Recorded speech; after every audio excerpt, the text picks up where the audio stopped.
false message of the RNC was that this is leading to an increase in crime. On Fox News, Transportation Secretary Pete Buttigieg picked apart the GOP talking points on immigration. Well, and I think it's really important that we talk about crime. Have been very high profile about people. If they had not been in this country cases, illegally, this is my people point, would still right? be alive. Trying to make people think that crime is up when crime is down under Joe Biden and crime was up under Donald Trump. Now, I don't know how often that gets reported on this network, so if you're watching this at home, do yourself a favor and look up the data. Yes, Buttigieg just shamed the network while live on the network. Well, we invite that. Great. So if you look this up at home, you will know that crime went down under Biden and crime went up under Trump, and I think the violent crime for sure. So I think the really important thing to ask is, why would America want to go back to the higher crime that we experienced under Donald Trump? Okay. Over on CNN. Of all her potential running mates, you might have the most progressive record as governor. Jake Tapper suggested Minnesota Governor Tim Walz's progressive successes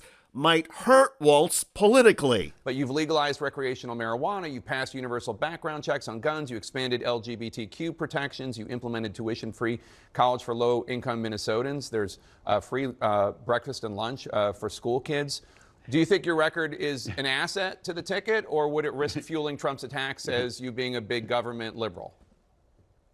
What a monster. Kids are eating and having full bellies so they can go learn, and women are making their own health care decisions. And we're a top 5 business state, and we also rank in the top 3 of happiness. Democrats seem beyond happy to have Walz and Buttigieg among the finalists for the Harris vice presidential choice and the role of hitting back at the Trump campaign. Look, they're going to label whatever they're going to label. He's going to roll it out, mispronounce names, to try and make the case. The fact of the matter is, where you see the policies that Vice President Harris was a part of making, Democratic governors across the country executed those policies, and quality of life is higher, the economies are better, all of those things. Educational attainment is better. So yeah, my kids are going to eat here, and you're going to have a chance to go to college, and you're going to have an opportunity to live where we're working on reducing carbon emissions. Oh, and by the way, you're going to have personal incomes that are higher, and you're going to have health insurance. So if that's where they want to label me, I'm more than happy to take the label. When Trump came in, talked Republicans out of their own bipartisan project because he didn't want the issue to get better. Remember, the worse things are at the border, the better things get for Donald Trump. So he has a vested interest in it remaining chaotic down there. Did you notice how Buttigieg slowed down his cadence and made it simple so that even Fox viewers might be able to follow along? And Buttigieg did it with a smile and a cheerful face, making the effort even more effective. In Pete Buttigieg or Tim Walz, Democrats would have a vice presidential candidate who is as good as it gets on television and in public appearances. These two Democrats are compelling, articulate, intelligent, and witty. They are the quintessential happy warriors, politicians who can rip Republicans apart while laughing and smiling.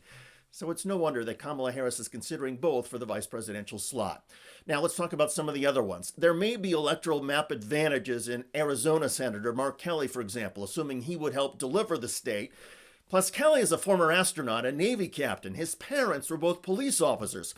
And Kelly's wife, former House member Gabby Giffords, is an inspiring activist for common sense gun reforms. However, Kelly is considered bland and boring on TV. And over the past few weeks, he has taken a lower media profile than other Democrats under consideration, forcing reporters to ask him about the Democratic ticket while Kelly walks through congressional hallways or the plaza on Capitol Hill. This is not about me. But I've always when I've had, the chance to serve, I think that's very important to do.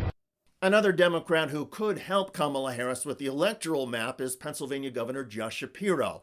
He does well with the media, and like Kamala Harris, Shapiro is a former state attorney general. The vice president has a deeply personal decision to make as to who she wants to run with, who she wants to govern with. She'll make that decision when she's ready based on the factors that she thinks are the right ones. A Harris decision, though, is expected within a week, and that's because the virtual convention roll call will begin on August the 7th. That date was selected to make sure the Democratic ticket does not run into any legal problems getting on the ballot in states that have required party nominees to be determined 90 days before an election. And yes, we are approaching 90 days until the November election. Usually a race for president is considered a marathon, not a sprint, but this 2024 campaign certainly feels different for all sorts of reasons. On the Republican side, Donald Trump held a rally over the weekend in St. Cloud, Minnesota, and generated a new area of controversy thanks to this. And I will not give one penny to any school that has a vaccine mandate or a mask mandate. The problem, as Trump doesn't seem to know, is that every child in America who attends a public school and every child in 47 states who attends a private school is required to be vaccinated for diphtheria, tetanus, measles, mumps, rubella, polio, and chickenpox. Now, perhaps Trump meant he was against mandates for the COVID vaccine, but Trump's intellectual and verbal sloppiness is getting worse. Here's another example. A new candidate to defeat the most incompetent, unpopular, and far-left vice president in American history, probably the most far-left person in American history. Less than 4 months from now, Minnesota is going to defeat Kamala Harris. Does Trump really believe that Kamala Harris is the most far-left person in American history? Even Americans who are low-information voters are going to see that Trump claim as absurd, and it diminishes the credibility of other Trump attacks on Harris. We have a brand new victim. And honestly, she's a radical left lunatic, and she is, when you find out about her, all I have to say is defund the police. That was her big thing. Let's defund the police. Donald Trump doesn't explain the attack or give much background, so his screed comes across as strange and weird. Weird is the adjective the Harris campaign has embraced to define Donald Trump, and it seems to fit. Now, to be fair, many Democratic activists have been describing the Republicans this way for weeks, including Cliff Shuster with the must-subscribe podcast Cliff's Edge. Enough was enough! And I said, let Trumpomania run wild, brother! Let Trumpomania rule again! Marjorie Taylor Greene, Jesus Christ, she's got to cool it with the steroids. Well, the Republican convention is over, folks, and to quote George W. Bush after seeing Donald Trump's inaugural speech, that was some weird shit. The guy is so weird, he's so creepy. Get back to Donald Trump. He rambled, he went out, he talked about Hannibal Lecter again. What is his obsession with a face-eating serial killer? So you have Trump talking about a serial killer and Democrats talking about the booming economy and the lowest crime rates in 50 years.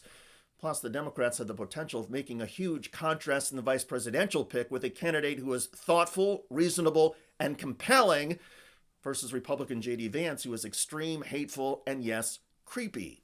No wonder the Trump campaign is nervous. And by the way, the polls consistently show now that Kamala Harris has gained several points in just a week. On top of all of this, Donald Trump is now the old man in this race, as the Lincoln Project just underscored. For 3 years, we heard it every day, that Joe Biden and Donald Trump were the oldest candidates ever. Republicans made the excuse that Biden was 3 years older, and the media gave it a pass. Their breathless coverage of Biden's age, while ignoring Trump's decline, pretended Trump wasn't slurring his speech. We want a landslide that's confusing people, including Obama. I'll tell you what. Telling weird, wandering stories. By the way, a lot of shark attacks lately. The late, great Hannibal Lecter. He's a wonderful man. Now, there's no excuse. There's only one person in this race now with mental problems. One person with memory problems. One person feeling the icy hand of death from old age creeping closer. One person who knows the clock is running out. And that's old Donald Trump. Weak, impotent, forgetful, mentally declining, fast. He'd be 83 by the end of his term. If he's senile now, he'll be dangerous by then. Old, creepy, dangerous. Clearly, Democrats and anti-Trump Republicans are sharpening the attacks, and the Harris campaign could soon get another boost with a media-savvy running mate. Whether it's Governor Walz, Governor Shapiro, or Secretary Buttigieg, there are several options for hammering the Trump campaign and shaming the Trump-friendly broadcast media. By the way, Donald Trump is reportedly seething over the Democratic nicknames and adjectives for him. That adjective, weird, has become a Harris campaign nickname for Trump, and her surrogates are amplifying the ridicule of Trump and MAGA. These are weird people on the other side. They want to take books away. They want to be in your exam room. That's what it comes down to. Check out that video at the link below. It generated a lot of comments on YouTube. One of the most popular is from Kitsch Guy, who wrote, "Trump has wasted Americans' time long enough." Well said.